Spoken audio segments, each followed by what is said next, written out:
अंधेरे का गुप्त रहस्य। सोनाली और मोहन दोनों अध्यापिका थे और वे एक शहर में एक सरकारी स्कूल में पढ़ाते थे। वे एक दूसरे के खास दोस्त थे और उनकी दोस्ती कई सालों से चल रही थी। एक बार मोहन ने सोनाली से एक पुराने गरीब बंगले के बारे में सुनाया। बंगला शहर के पास एक जंगल में स्थित था और इसे कई सालों से त्यागा हुआ था।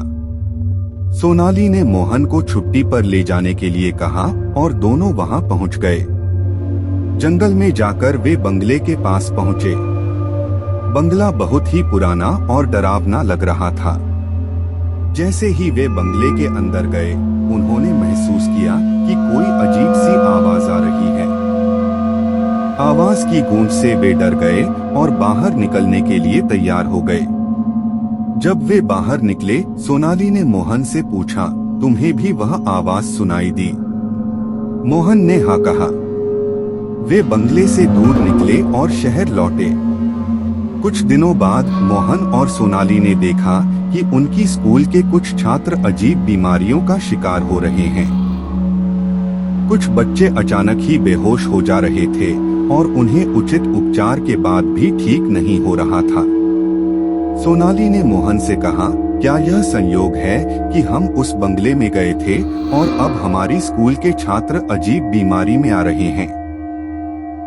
मोहन ने कहा, क्या हमें फिर से वहां जाना चाहिए?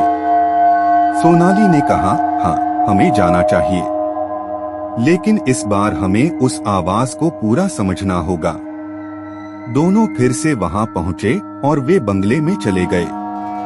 बंगले के अंदर उन्होंने एक पुरानी किताब पाई। किताब में लिखा था कि बंगला एक जादुई बंगला है और यहाँ एक भूत रहता है जो अपनी आवाज से लोगों को बुलाता है।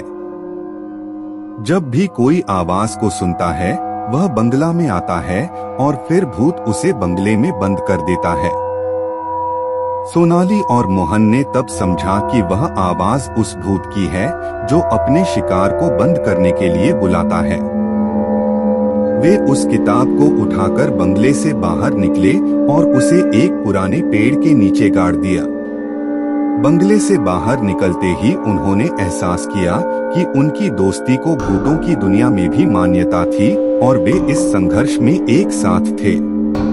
उनकी यह कहानी दिखाती है कि जब दो लोग एकजुट होते हैं तो वे किसी भी मुश्किल को पार कर सकते हैं।